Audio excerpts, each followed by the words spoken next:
Right, good afternoon and welcome to this afternoon's Orkney International Science Festival 2025 event.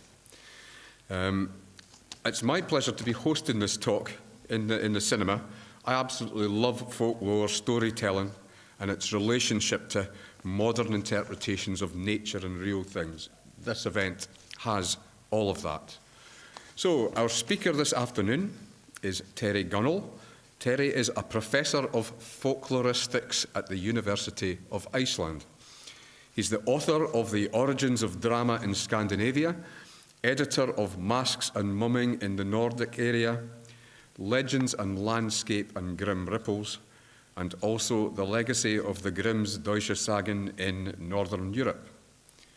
Today, Terry is going to tell us an intriguing tale about the origin of Orkney, Shetland, the Faroe Islands and Iceland from the dead remains of the Stoor Worm. But just to ease our way gently in, he's going to be further introduced by Orkney's very own and well-known storyteller and historian, Tom Muir. Tom. This year is the bicentenary of the birth of Walter Traill Dennison, who has cast a long shadow over this festival, well, especially today. And he was a man who gathered stories and customs and all sorts of legends from the island of Sanday in the 19th century. And these stories were absolutely in no means isolated to one island in Orkney.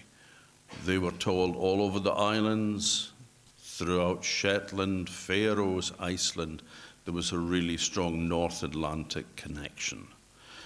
And Dennison beautifully describes recording a story of a mermaid from an old woman who he said was sitting by a fire with one foot without a stocking resting on the hearth and the other foot resting on top of that with a toe sticking out of the sock as she was busy darning holes in her other sock, living in absolute poverty, an old cotter woman with absolutely nothing.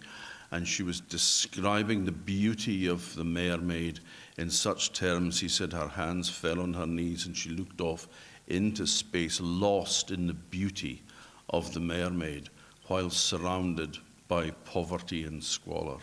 And I think that is what a lot of the stories were about. It was about escapism. It was about another life.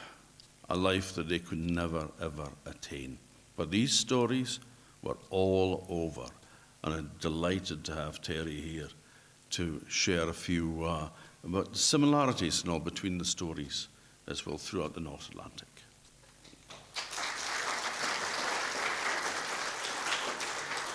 Thanks, Tom. I should stress, actually, I'm not going to be talking about the origin of Iceland and the Faroes and whatever else, but I will be talking about the close connection, the way that the stories and oral traditions and beliefs of Orkney, Shetland, Faroes, Iceland, and Norway all form part of a sort of living being that twists and turns and links and changes as time goes on.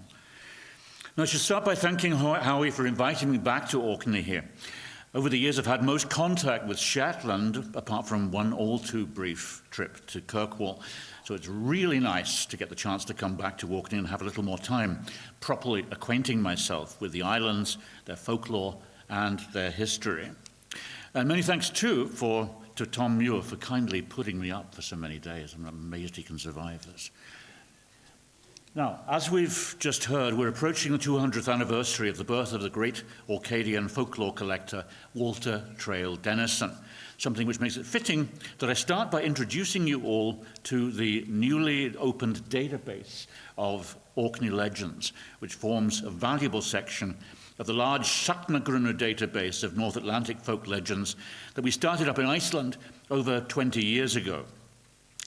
Now, this was never meant to replace books, but this database is intended to facilitate basically comparative research. In other words, to help people, both scholars and everyday people, find material. And the name Sagnagrunnar is actually a play on the Icelandic word for database, Gagnagrunnar. Now, the word gagn means data, and that's being replaced here by sögn, which means legend. Now, following a shared dream that was held by myself and by the wonderful Swedish folklorist, the amazing late Bo Almqvist, a long-term friend of Tom's and mine and Orkney, the reason for getting my Icelandic students to help me create the database, originally focusing on Icelandic legends in print. And that was because Iceland simply had no archive of folk legends or wonder tales of the kind found in other countries like Scotland, Ireland, Norway, and Finland. Now, following the arrival of the first real collection of Icelandic folk tales, Íslenska þjóðsögur og ævintýri, published in 2 volumes in 1862 to 64, that's about 20 years, isn't it, before Dennison publishes his, about that sort of time.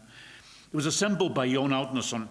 And Iceland, after this, saw the appearance of numerous folk legend collections, few, if any, of which made any reference to each other, and certainly next to nothing about their potential connections to those legends found in other countries.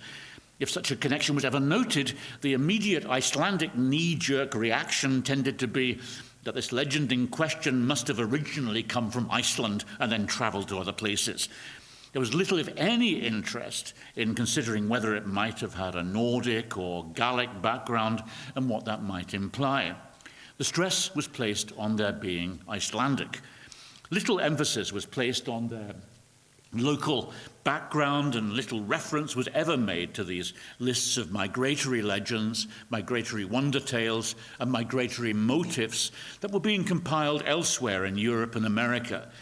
In short, if you wanted to find all the examples of a particular legend in Iceland, or all the legends from any particular area, you simply had to read through all of the extant volumes of Icelandic legends, something that was ridiculously time-consuming.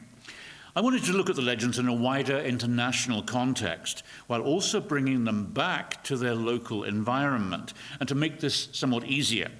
So I got my students then to assist me with putting material into the database that was originally in a FileMaker Pro format and covered all of the printed collections that we could find, containing searchable information about sources, collectors, storytellers, their gender, the type of narrative they were, along with references to the places where the storyteller lived or where the story actually took place. There were keywords there and a basic summary of the story. Putting the whole story in actually would have been very time-consuming at that time. And as I said, we didn't want to replace the books, just make it easier to find them, because we actually like books. Now, my dream had always been to have this information connected to a mapping program, making it possible to see the distribution of a particular type of legend on a map, thereby returning it to its local original home. In other words, stepping back from the national classification of a legend as an Icelandic legend, something that implied, of course, that the story was being told elsewhere, and then bringing it back to the local landscape where it came from and where, when it was told, it had served to change and transform and delineate the spaces in which people lived, turning them from generalized spaces into recognized historical places, which have been inhabited by generations of forefathers, places which contained different areas, some of which were generally regarded as places you should avoid at particular times, or places that demanded some kind of propitiatory offering if you wanted to keep on the right side of the local nature spirits. Now, I've often described myself as being, a sort of Aladdin figure with dreams, someone who regularly calls up technical genie figures who can sort of help me make these dreams come true.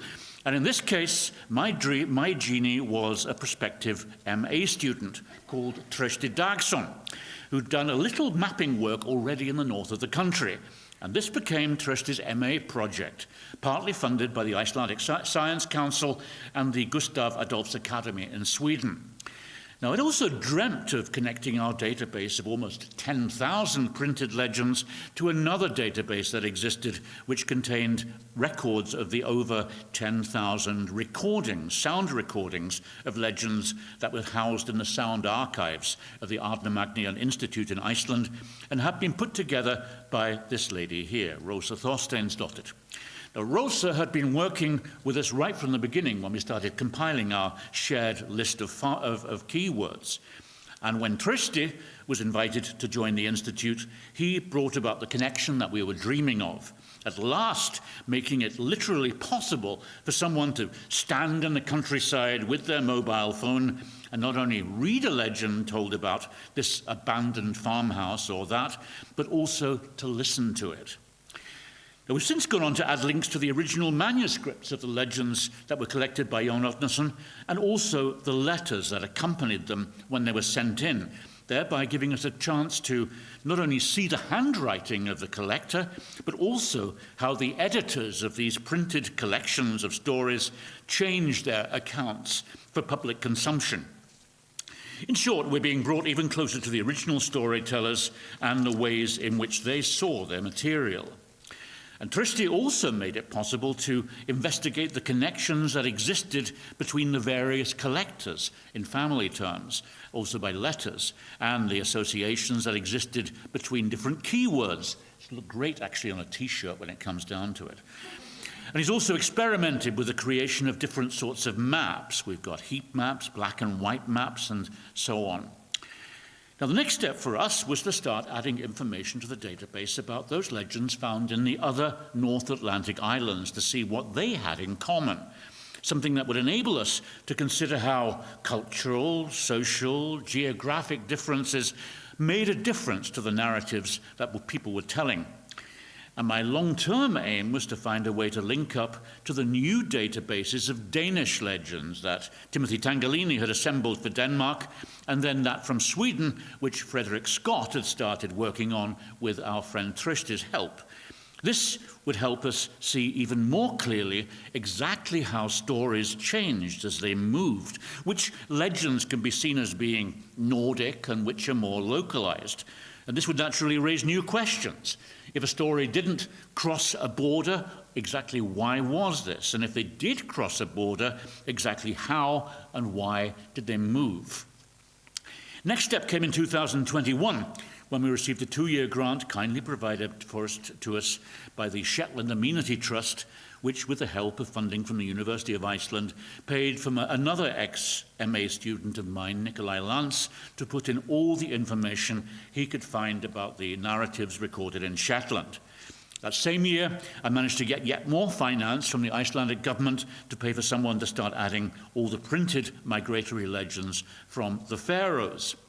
And then, finally, in 2022, alongside yet another grant from the University of Iceland Research Fund, Donna Herdle of the University of Highlands and Islands kindly found us £5,000 to pay for another student of mine, Amanda Green, to start adding information about all the printed legends and sound recordings of material from here, from Orkney, with assistance from the ever-helpful Tom Muir, Nikolai Lance, Trausti, Lily Mellon from the archive of the School of Scottish Studies in Edinburgh. And yeah, I'm afraid, I'm sorry about the guy in the middle here. I've been asking him for nicer pictures. He looks like a mass murderer, but he's not like that when it comes down to it. Now, with the material from Shetland, the records relate, as with the material from Shetland, the records relating to the Orcadian material are in English, and just as with Shetland, Trausti has created a special Orcadian entrance to the database. Now, the work isn't completely finished. We've got about 90% through it so far of what we've got, but we already have information about over 800 records of Orcadian folk legends, which are being connected now to map references whenever any reference is made to a place. We've done our best to find everything available in print and in the sound archives. We've drawn on Walter Traill Dennison's collection, those of Tom Muir, Ernest Marwick's Folklore of Orkney and Shetland and Orkney Anthology, the papers of George Marwick, J.F. Black's County Folklore series, the Old Law Miscellany, along with recordings made by Alan Bruford and others from the School of Scottish Studies. And we're adding links here to those recordings that are available on the Toba and Dualkis Kista Riches website. Let's just go back here a little bit. Oh, forward. Yeah, this is the material. And then when we've got sound recordings, we go on to this. And for very logical reasons, we've decided to dedicate this part of the database to Tom Muir and the memory of both Walter Traill Dennison and our good friend Bo Almquist, who, in spite of being somewhat wary of computers in general, had always dreamt of something like this coming into being. So, what does the arrival of the database of Orcadian legends mean? Well, in short, as with the Icelandic Sagnagrunnet, which is also available to English speakers, we're bringing the legends in summary form back to both their original landscape and, where possible, to their original storytellers. And as you can see here, in addition to looking at legends as a whole, one can search via a wide range of keywords by source, as we have here with the Mermaid Bride, by storyteller, for example, Duncan Robertson, by collector, by place, or within the content itself. And as I noted just now, we also have links to the Kista Rich's website, allowing users to listen to the stories on-site or at home. It's naturally also possible to search via keywords for a story type or similar legends throughout all of the Nordic islands as a whole, using Google Translate for those summaries given in Icelandic or Faroese. And using the map, one can focus down to a single place like the island of Stranse, and then a particular place like Whip, and then by clicking on the spot that is noted here, one gets a list of stories from the place in question. You then click on the legend in question, and you get all the various details about the legend in question. The words on the side here are always in English when you go through the English version of this. But that's not all. For those wishing to go further, one can also make use of the closely associated Skugshau program, which provides you with a whole range of general statistics. As one can see on the left here, and as you'd expect, the highest number of Orcadian legends relates to fairies and trows, deaths coming next. And then further down the same page, we get details about the most common sources and collectors, accompanied by more maps. It might be noted that we've also allowed the material in Sagnagrunnet as a whole, along with that from the Icelandic Ismu sound recording database, to form part of an even wider international searchable legend database called Isabel, which has recently been established by Timothy Tangalini and Theo Meda, and includes not only all of the Nordic legends, including those from the new Samla database from Norway, but also those from Holland and Germany. And as you can see here, the North Atlantic island material has yet to be added to this, but will be coming in pretty soon. Now, our dream is that in time, one will also find legends from Ireland and Scotland joining us. In short, we're continually getting access to more and more comparative material about not only stories, but also the beliefs that accompany them, material that we can ally with other digitized information about historical change and local circumstances. And returning to the Orkney section of Sagnagrunnet, it's our sincere hope that over the course of time, this will prove useful to researchers, but also schools, tour guides, local museums, local people, and then tourists. So much then for Sagnagrunnet. How his kind invitation for me to look at this Orcadia material in an international context has naturally led to me once again reading through and listening to all of the Orcadia material that I could personally get hold of, bearing in mind my own previous detailed knowledge of Nordic and Gaelic legends, and especially the material from Iceland, Norway, and Shetland. Once again, many thanks to Neil Martin of the University of Edinburgh, the marvellous Mr. Muir, and the archive of the School of Scottish Studies, which gave me access to all of their sound recordings of Orkney legends. Now, what became to me immediately apparent, as I'm sure many of you already know, and Ernest Marwick earlier argued, is the sense that this material, which has passed through so many generations, is essentially much more Nordic than it is Scottish or Gaelic, in spite of what Alan Bruford of the School of Scottish Studies suggested, with some intriguing exceptions, which I'll come back to later on.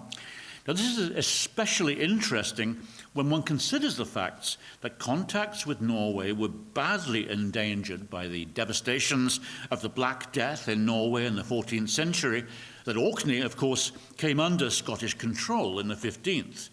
The implication is that much of this material has been around these parts for some time, always adapting itself, like all legends do, to local circumstances.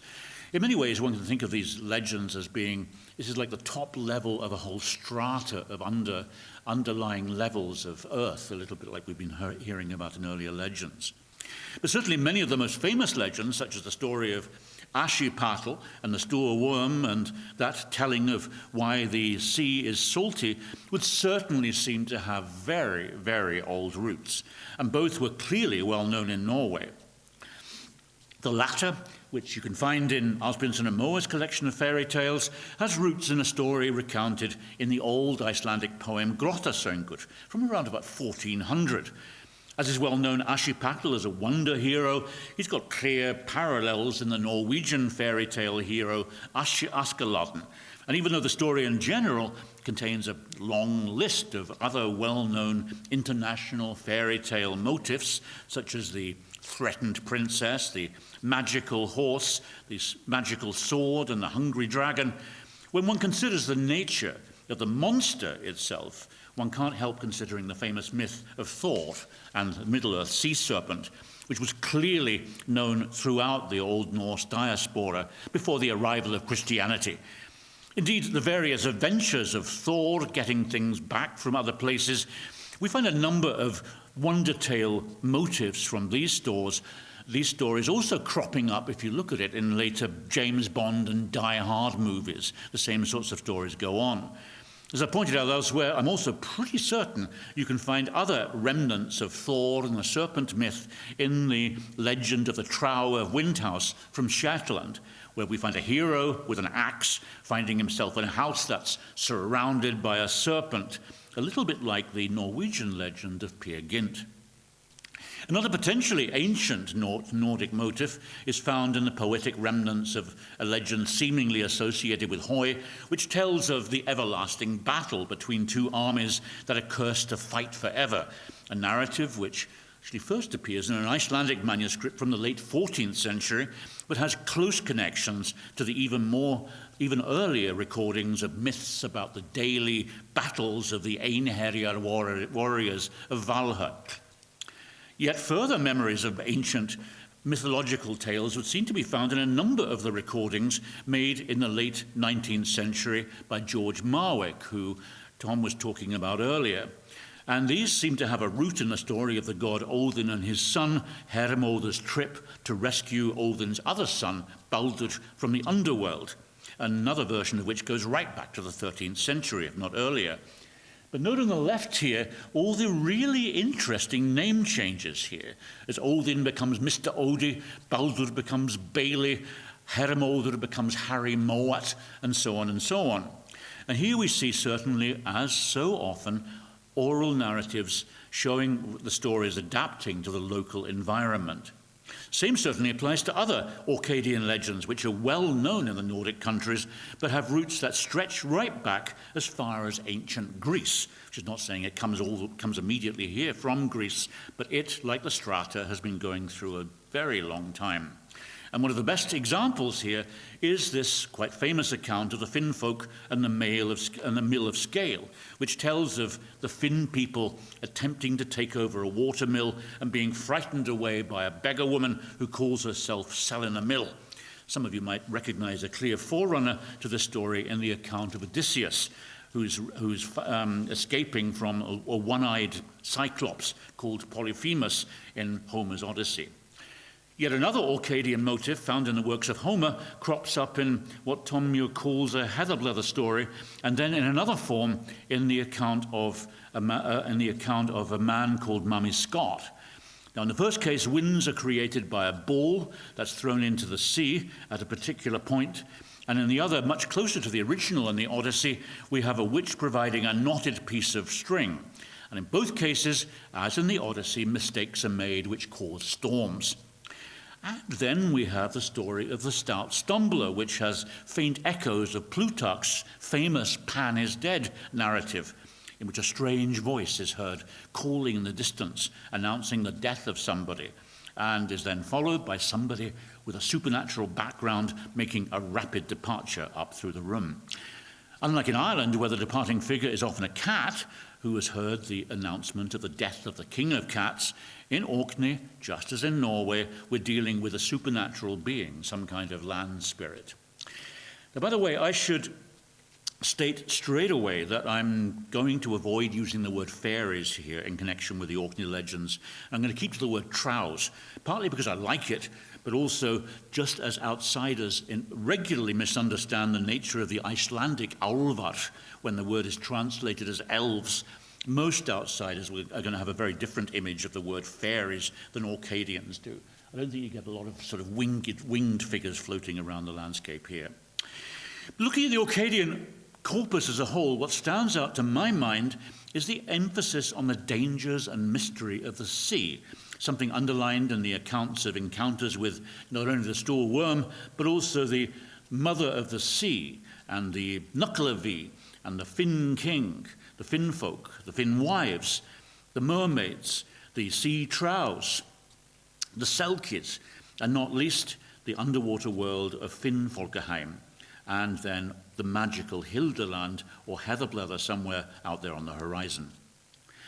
Now, I'll come back to the latter two in a little more detail later on. Certainly one finds a few accounts of clever prophetic male beings that live under the sea, called marmenils or marbendils in Icelandic legends that go right back to the 13th century, and are still being talked about in the 19th. In Iceland, one also encounters mentions of powerful fish mothers, alongside a couple of legends about seal women, and then we have sea cows, other sea dwellers, and especially if you look at the maps here on the eastern fjords of Iceland. Another map here, you can see again the spots on this side over here. And then we have accounts of a wonderful being that's called the fjöruladli, or beach creep, which is encountered usually on seashores in the darkness, and especially in the west. And we also hear of the occasional sea monster, such as that from Hrísey, which supposedly squirmed its way out of the sea, stretched its neck, sniffed in all sorts of directions, and then made a great leap onto the beach. It looked like the animal had 5 feet and threw itself forward on individual feet when it jumped. And Norway, meanwhile, has the ghostly Draugen, which sails around threatening people in a half ship. And of course, there are the legends in Norway about the magical island of Utrest, which, as Ernest Marwick and my student Felix Lummer have stressed, echo in many ways the Orcadian accounts of Hildeheim. All the same, while the liminal speech of the beach is always dangerous, and especially around these parts, where it's apparently important to avoid the space between the high tide and the low tide markers, I get the feeling that somehow for the Orcadians, the sea itself was seen as being somewhat more threatening and more closely connected with evil than it was for the Shetlanders, the Icelanders, and Norwegians. It was always good to have a Bible with you and a few silver coins in your hand when you were out there. Now, as I say, though, I'll come back to this again at the end.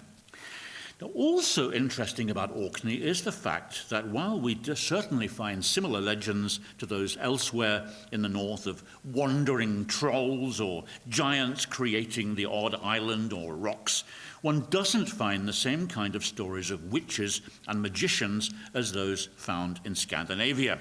And certainly not those telling of witches popping off on a broom to go and visit a sisterly black Sabbath. The witches here clearly had a number of other things to do.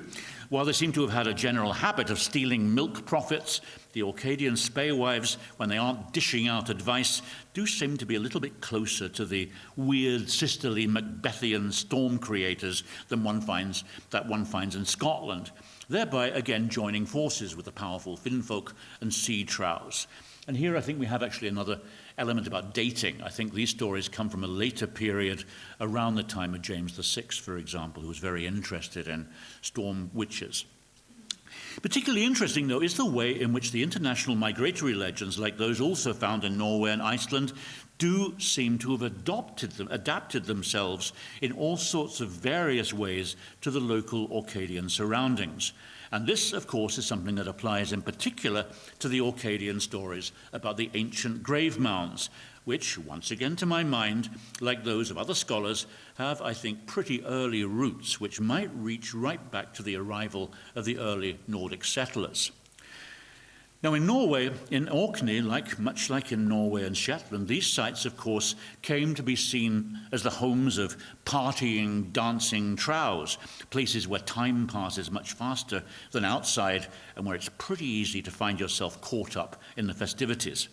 Much like in Norway and Shetland, but quite unlike Iceland and the Faroes, where legends underline the dangers of dance, but where few traditions are connected with music, here we encounter regular talk about human fiddlers who are being lured into the mounds to play, and in one case, the fiddler in question is later heard playing strange tunes that people had never heard before. Similarly, in Tom's account of Davio Tivith, the fiddler concludes about his fiddle that the devil's in her.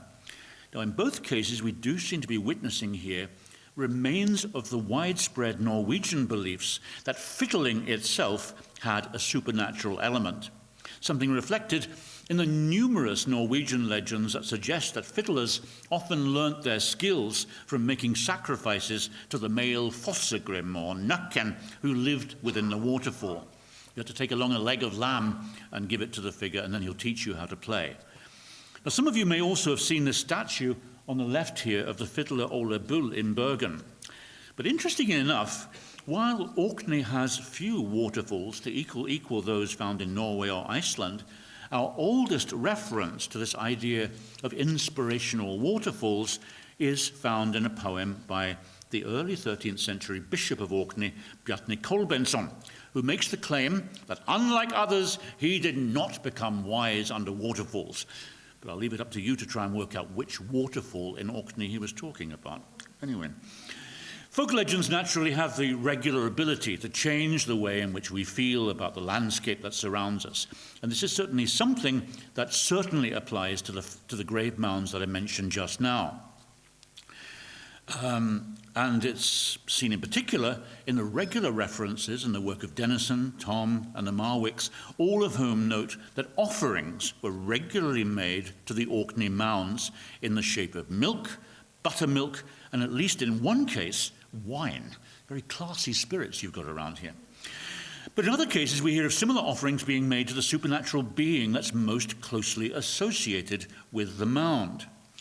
In other words, the Hogboen, or the Høgboe, who, as we can see here, is often a little wrongly compared to the Scottish brownie. Now, it's regularly noted in legends over time that this figure, who originally inhabited the mound, seems to have moved off into the farmhouse, where he assists with the homework, and any mistreatment, any meanness with offerings are received extremely badly. And one actually finds obvious parallels to this idea in Shetland, and in Samuel Hibbert's talk of food sacrifices being given to farm trows or lubber fians to ensure a good grinding of corn, a good brewing of ale, good separation of butter during churning, and protection for corn stacks against the greatest storms that might blow.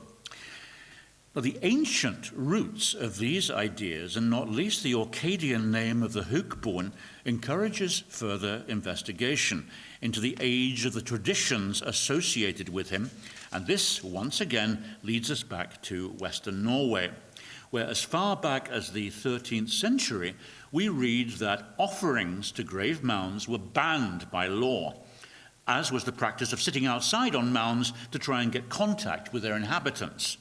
Yet further support for such activities taking place in other parts of Scandinavia is provided by a statement in Gutasaga, the 14th century saga of Gotlanders, which states directly that people believed in groves and grave house. Alongside this, we have an account in the Icelandic Ynglinga saga, again from the early 13th century, telling how offerings of money were being made to the grave mound of the god Freyr in Old Uppsala. And this is a practice that's echoed in yet another account about another early Norwegian king in the Icelandic manuscript Flateyjarbók. Now, these laws clearly had very little effect, Even in the early 20th century, just across the water out there, in parts of western Norway, people seem to have been still making offerings of food and drink to particular grave mounds on farms, mounds that were seen as being the home of the original farmer who cleared the land way back in the Bronze Age or later. The spirit in question, who, as in Norway, seems to have had the role of protecting the farm, later, as I say, moved into the farm buildings themselves, and sometimes even got his own bed, which nobody dared to sleep in. And he was given various names, such as the Gardvord, which means the farm protector, the Rudningskarlen, the man who cleared the land first, and then, as you can see here, the direct parallel to the Hukbon, the Haugbuin. Over time, he metamorphoses into the Norwegian Christmas Nisse, who still expects to receive a bowl of cream porridge at Christmas, and woe betide anyone who tries to cheat him out of his food. Now, originally, though, there's little question that this figure was viewed as being a very solid corporeal member of the dead, of the kind reflected in a number of Icelandic sagas, and not least in the following wonderful account from Grettir's saga, telling of how the hero Grettir, once upon a time, a bit like Aladdin, tried breaking into a Norwegian chamber grave and came face to face with the inhabitant. And note the details of this account, which would appear certainly to be based on experience of some kind. So, Grettir broke open the mound and worked furiously, not stopping until he reached the timber props, by which time it was getting pretty late in the day. Then he tore away the props. His friend Odin discouraged him as best he could from entering the mound. Grettir went inside the mound, and it was dark, and it smelt a little bit unpleasant. He explored the mound to see how it was laid out and found some horse bones, and then he rubbed against the carved back of a chair and could tell that there was a man sitting in it. A huge amount of gold and silver had been piled up there, and the man's feet were resting on a chest full of silver. Grettir took all the treasure, carried it over to the rope, and while he was walking back inside the mound, something grabbed him tight. And you can guess exactly what happens next. Eat your heart out, Bruce Willis. Now, the idea of the dead becoming nature spirits is, of course, reflected in a number of legends from Orkney, telling of how the dead seem to have joined the troughs. And it's often found in early accounts from Iceland. A similar process seems to have taken place in Norway, where over the course of time we find the farm grave mounds being inhabited not by a solo mound dweller, but by a whole group of beings, just as we see with the Orcadian troughs. In Norway, the figures in question are the hidden ones, the huldre or the underjordisk, the same figures that became the Icelandic álfar or huldufolk. And those of you who know your Orcadian legends will recognize a number of features of the next 19th century account from Sogn in western Norway, which contains a very similar idea. Now, as you'll see, it has a very similar message to the Orcadian stories, telling of what can happen when you stop making offerings to the farm grave mound. It's worth quoting in some detail. Now, it was during the time when we lived in Sogn. We had a bit of land there, and close by the house there was a mound, but such a mound as you've never seen the like of. Now, there was a tree there, an ash growing on the top, and that was also without equal. Such green grass grew on that mound, and such fine yellow buttercups that you'd never seen the like of anywhere else, wherever you went. And the leaves on that tree came out much earlier than on the others around there, and while the others just stood there waiting to come out, there were big leaves on this, and it gave off such an excellent scent that you could smell it a long way off. And what was more, we heard these unbelievable fine sounds in the mound, such excellent fiddle playing. It could make you feel happy and sad at once. And as I said, it was all without equal. And in that mound lived a huldra man and all of his people.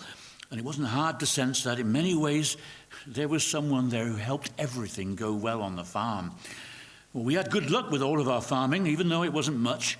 Everything thrived so unbelievably, down to the smallest lamb and kid. And everything we did went so well, it was a real joy. But then there was Mother, and she knew very well what she had to do. In the stable, she always kept one stall free, and that stall she swept and tidied so that it was spotless. And then she had this way that every Saturday evening, when she'd done the grinding, she would butter a lefse with really thick butter and put it out on the mound. And when we young ones lay down and listened there, we could hear them playing with such, wonderful music playing in there. And we sensed that they were happy and satisfied, those living inside. But then the wife died, and a new wife takes over who is much less interested in sacrificing good food to the mound or leaving a stall free for the nature spirits. As soon as a cow or ewe was put into that stall, which had been empty, it became sick and died. And then so many pieces of bad luck occurred with both people and livestock. Everything went downhill. It just wouldn't work out, however much we worked and tried. And the mound, it wasn't as it used to be either. No sounds could be heard in there, and it grew ugly and worn in appearance. Didn't look like a mound anymore. Buttercups dried up, and the leaves on the tree had no life in them. They shriveled and hung down. It was all so heavy and so sad.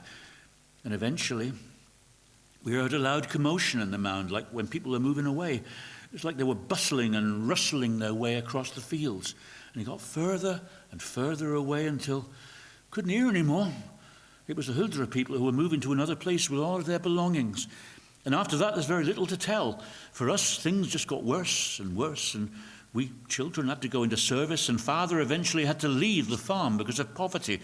And the mound just grew smaller, shrunk, until in the end it disappeared completely. And now all that remains is a hollow where the mound used to be. Yeah, that's how it can go when you mess with a mound. So much for the situation in Norway, but the settlers of Orkney, Shetland, the Faroes, and Iceland had left home. And one is struck by the fact that while most types of folk legends and beliefs about nature spirits, water horses, seal people, and more were certainly brought from Norway to the Faroes and Iceland with the settlers, a number were not. Now, it's pretty easy to understand why we don't find any Icelandic legends about werewolves or werebears or musical waterfall spirits, but why no stories about protecting grave mound dwellers or nissa? And the most obvious reason is that while you can easily transport stories and beliefs about the landscape in general, you can't move a grave mound. And how come then do we find these beliefs in Orkney and much less so in Shetland? The obvious answer is that there were, of course, Neolithic grave mounds here when the Norsemen arrived, and they naturally believed that these must be inhabited just like the mounds that they knew at home, and that these beings needed feeding if they were going to be kept under control. Indeed, the idea that the mounds were definitely like those at home would certainly have been supported if they dared to take a look inside, as seems to have happened a few centuries later in Maysow.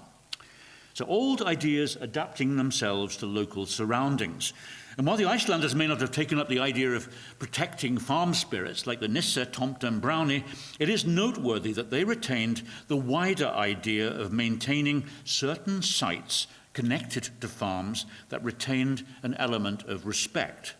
And these are places which farmers in Iceland, even today, know that you must not disturb, as you can hear in the following legend about a so-called álagablettur, or enchanted spot.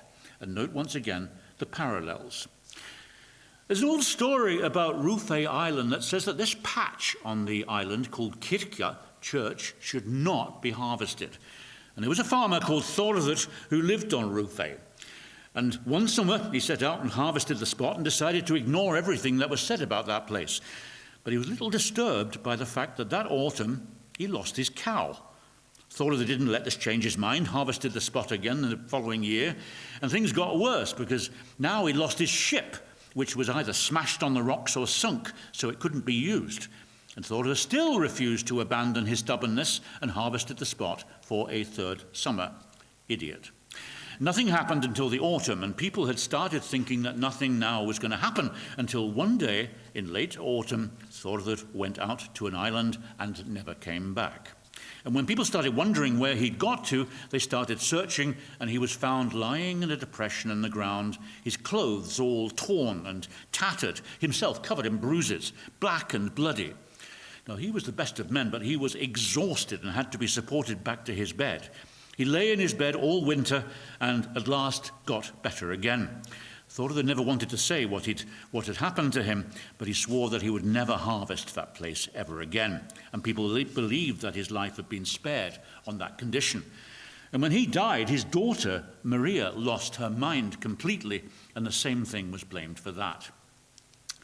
Now, it's striking that how many legends of this kind have been recorded in Iceland and are found both in print and in the sound recordings of the 1960s, and where they've proved to be one of the most numerous types of legend in later times. And here we have the type of damage that occurs if you break the taboo of damaging such a site.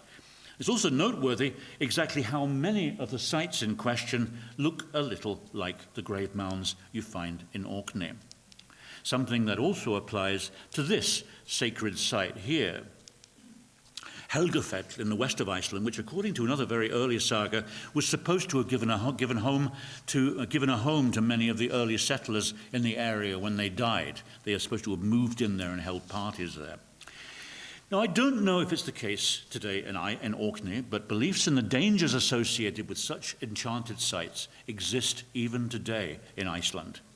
In our most recent survey of Iceland folk beliefs in 2023, which involved about 2,000 participants of all ages, and was following up on two earlier surveys from 1974 and 2006-7, it was very clear that even though such beliefs are decreasing, especially in the city, roughly 50% of the nation seems to be open to the idea that one should take care when visiting such a site.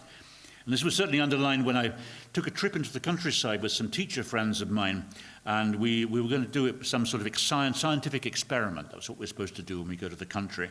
And I suggested that we should take a spade with us, and somebody should try digging into one of these sites just to see what happens to them. Nobody at all dared go anywhere near it. And with regard to experiences, it does seem that nearly 5% of the nation, mostly people living in the countryside, have had experiences of something uncomfortable happening to them because such a site has been disturbed. Now, clearly we are dealing here with similar beliefs to those earlier encountered in Orkney, which go back, I think, over 1,000 years. Indeed, in the case of Iceland, and possibly also Orkney, it's probable that such ideas were also backed up by similar beliefs that may have been brought here by Irish and Scottish slaves. Even today, in Western Ireland, one finds similar beliefs about the so-called fairy raths or fairy forts that mustn't be touched. And even in mainland Scotland, you hear about similar sites on farms that received sacrifices, which are referred to as good man's crofts. Now, in Ireland, these spaces are connected with the Irish brand of fairy, while in Iceland, they tend to be seen in connection with the earlier mentioned álfar or huldufólk, the so-called hidden people, who, somewhat like in Orkney and Ireland, tend to live above the ground rather than under your feet, as they do in Norway, commonly inhabiting rocks, cliffs, and other such enchanted spots. And of particular interest is the fact that, as you may have heard here and there, and certainly do if you fly to Iceland, and our most recent survey of folk belief in Iceland showed 44% of our sample of around about 2,000 people of different ages in Iceland are still open to their existence. Not many say they definitely believe in them, but then we have them saying probably they exist or maybe they exist. They don't cross them out at all. And even more interesting is the fact that in spite of a general tendency to make nature spirits sort of vertically challenged in size over the course of time, as we see in Orkney and other places, in Iceland, more than 50% of the Icelandic nation believe that the huldufólk are similar in size and appearance to human beings, if somewhat better looking. Actually did a class once to a group of people who were learning to be tour guides. And someone whispered to me on the way out, "You may think this room is half empty, actually it's packed." What? And then he left the room, and then somebody came to me afterwards and said, he sees things. So I've taught the hidden people, I love it, when it comes down to it. So maybe the whole room here is, Tom's got a bunch of trowels sitting beside him down in the front, I'm sure. Now, so much for the land spirits of the north, and I'd like to finish by offering a few considerations about the intriguing Orkney mermaids. Now, as I've noted earlier, echoing Ernest Marwick, mermaids are never encountered in Iceland and the Faroes, and rarely, if ever, in Shetland, Scotland, or Norway. And in Orkney, they're believed to belong to the Finnfolk, and they live in Finnfolkaheim. Now, somewhat like the Homeric sirens, their aim is to lure away young men, which is their only means of preventing themselves from becoming ugly Finn wives. But also striking is the way that their tails are often said to be part of their clothes. Now, what's the background of such original beliefs in these parts? And this certainly brings us back to the threat of the sea. Of course, in Norway, Sweden, and Iceland, one does hear of children, men, and women being lured away by supernatural beings, such as the Alvar, the Huldefolk, or Underjordisk under the ground, and especially lured up into the mountains or onto the borders of the farm. Now, in Sweden, solo male charcoal burners are threatened by the beautiful skogsrå, and the only way to escape from them is to ask what advice they would give to keep a bull off a cow and then apply that advice to oneself. Now, here in Orkney, it seems that the same legend is told about the daughter of a farmer who is being threatened by what seems to be a sea trow. And instead of making use of herbs, Daphne and valerian, she makes use of hair and nails. In short, as I've noted earlier, the legend has clearly adapted itself to the local circumstances and beliefs, in much the same way in which the West Norwegian legends of the Yuletide wild ride, or Oscaride, taking over farms at Christmas time, adapted itself to Icelandic circumstances. Now, in the Norwegian legend, the ride comes rushing down from the mountains and is made up of a whole pile of trolls, and they are frightened away by a hero, a sort of Clint Eastwood figure, who's got a polar bear with him. Now, none of this would make any sense at all to an Icelander. First of all, as far as they're concerned, you wouldn't get one troll into a house, let alone a whole bunch of them. And in the second place, no Icelander of sensible mind would ever wander around with a polar bear unless they wanted to find themselves being eaten for lunch. As a result, in one Icelandic version of this same story, we find the trolls becoming hidden people, and the bear has been replaced by a white sheep, none of which makes any sense at all to anyone. Now, interestingly enough, in Orkney, the riders seem to have in one case become fairies, and in another, related by Ernest Marwick, they're quite naturally Finn people who are once again threatening to take over a watermill. No bears or sheep here, though. It's quite enough for the local miller to hide himself in the straw and do a little bit of rustling. Now, what's going on with the mermaids and Finnfolkaheim? Now, in general, Orkney, much like Shetland, has no wilderness, no mountains of any real kind except for what you've got in Hoy, and no forests. The trows, with their background in the mounds, do tend to be male. And as Marwick and others have suggested, here the sea is a logical equivalent to the wilderness, and not least because so many people never return from there. As we're hearing from the earlier lecture here today, also we've got the idea of these tree trunks which are being found on the beach. The mermaid is, in short, the most logical equivalent to the Swedish skogsrå and the Icelandic Orlando Bloom-like ljuvlingur, or lover boy, that threatens girls in the mountain dairies. In short, while these wonderful stories would seem to all appear to have a Nordic background, they have all clearly become Orcadian in nature, helping to give character to the Orcadian landscape and surroundings, and not least to the Orcadian spirit and identity. And may the doughty hugboen that lives within you all continue to thrive and hold out against the onslaught of populist fake news, which seems to be inundating our modern world, very much like a new form of Stoor Worm. Thank you.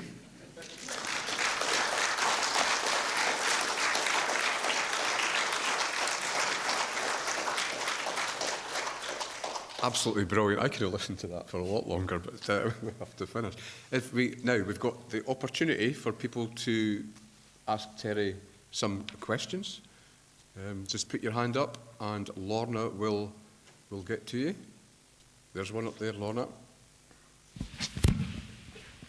The same applies to any hookbones who are hiding around somewhere. I just wondered, in the creation of your archive, you've obviously developed chronology. Is anybody sort of still adding original new folk stories to the... That's something that we really want to do, to make it possible for people to check the database, and if they see other stories that they know about, to share them with us. And then what we naturally have to do to avoid trolls is to get a student to go through them at the end of the year and then add them to the database. But I think that would be perfect.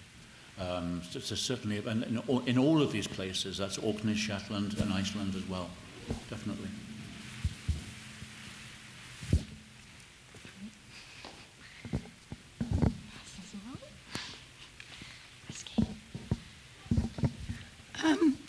One of my favourite sagas from 13th or 14th century Iceland is the one about the man that catches a bear and takes it to King Svein and gets intercepted by Harald Hardrada. Wonderful story. Yeah. So some Icelanders did actually go around with bears. I think that's him went around with bears. This guy travels to Norway with a bear. And gets it to Svein. Exactly. He's Odin is his name. And that started off, I think, that's the background of these stories about the man with no name who comes around at Christmas, who has the polar bear with him. Because these stories were told on the pilgrim route, going up to Nidaros, where the king was. They're especially told in Norway, so it has that background. But for an Icelander, it's just a dumb idea. Utterly dumb. So I think he had it at least some way. It had a muzzle, I think. What I totally loved about that story was the fact that Harald Hardrada let him go home because his mum needed him. Yeah, Icelandic mums are pretty needy. This is why Icelandic women tend to go back home when they travel.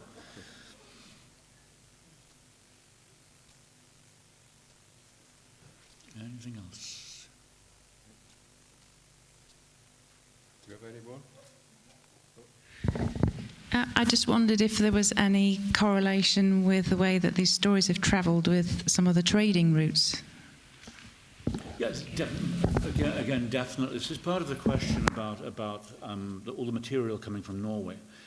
Iceland, again, comes under Danish rule quite early, and you'd expect the legends in Iceland to be Danish. But they're essentially Norwegian, which adds age to them. But it may well also be something that we don't hear about so much. That's the Hansa traders are going from Holland to Bergen then across and stopping either in Orkney or especially Shetland, and then going up to Iceland. But they're using often Norwegian sailors with them. So the connections are being kept during that period. But certainly the trade routes, absolutely. And this is the great thing about the database, is we can start adding historical information to it, and old routes, the routes that people took crossing the land, to see, does a story follow that sort of route. It certainly is a wonderful case that we've seen from the database here in Iceland. As a postman, and all of his stories follow his route across the countryside. So again, yes, it's bound to happen that way. But it's going to be essentially Nordic. I'm going to bring this formal session to a close, but could we thank Terry once again for an absolutely wonderful talk. Thank you.